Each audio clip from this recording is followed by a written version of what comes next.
empeza a ser normal que cando escoito algún veciño ou veciña falar da situación do noso concello o faga xa tendo as vindeiras eleccións municipais como un fito histórico que marcará o futuro da nosa vida. Aínda que na política municipal, na política cotiada ao concreto, todo está moi preto e moi distante a vez. Todo parece indicar que a cita coas urnas de maio vai ter unha trascendencia maior que noutras citas electorais anteriores.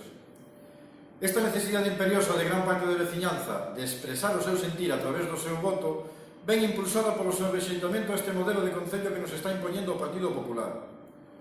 Unha vez que as veciñas e veciños deixan de estar cegadas polos frases que rodean Arévalo e o ruido dos titulares cociñados, xa non son máis que un eco remoto.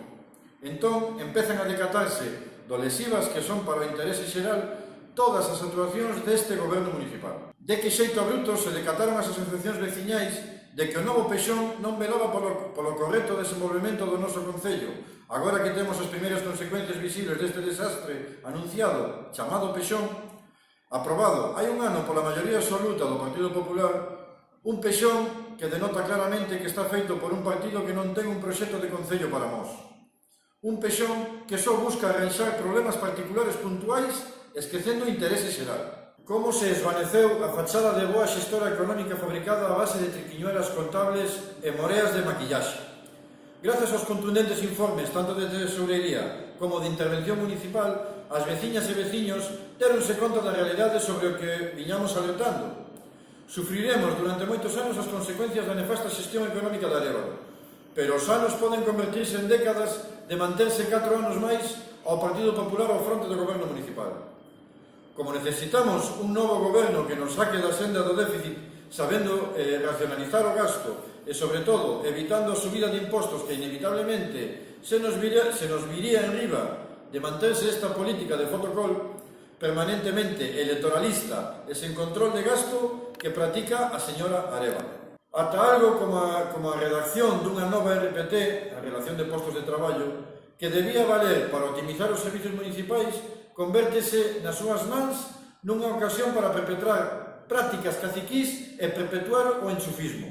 Así o deixou claro a Xustiza cando na súa sentenza ditaminou arbitraria, inxusta e discriminatoria a nova RPT do Partido Popular. Pero nin así asomou o máis mínimo rubor no rostro da señora Arévalo. Non podo ter máis que palabras de eloxio á unidade acadada polas traídas de augas, a pesares das presións e tamén a presenza de ánimo mantida pola comunidade de Montes de Tameiga ante os innumerables bulos e falsos rumores vertidos contra eles polos representantes do Partido Popular. Rematar con este despropósito está en mans da veciñanza, da súa autoorganización, da súa unidade e das súas mobilizacións.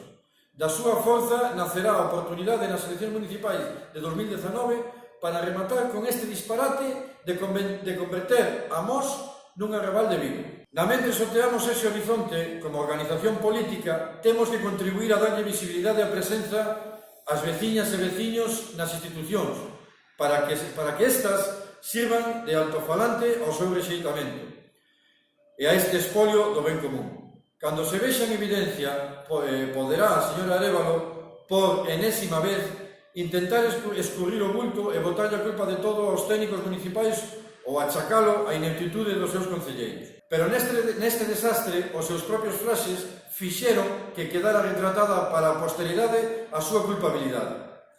Agardemos que os vindeiros comicios municipais o sentir da veciñanza conflúa nunha forza política que fai do cambio a súa bandeira, que do comprometido fai débeda, e que sabe gobernar escoitando e obedecendo o mandato das veciñas e veciños. Nós traballaremos para que así sexa.